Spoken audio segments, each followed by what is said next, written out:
The exhaust note on this bike is mind-blowing.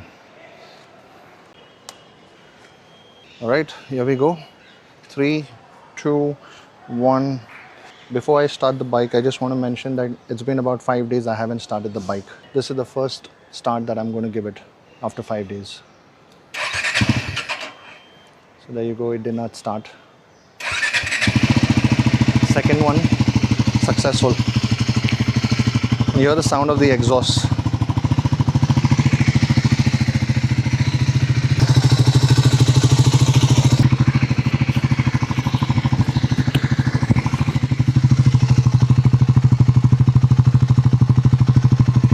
So this is the sound that you're getting from the exhaust. Let me rev the bike and show you now.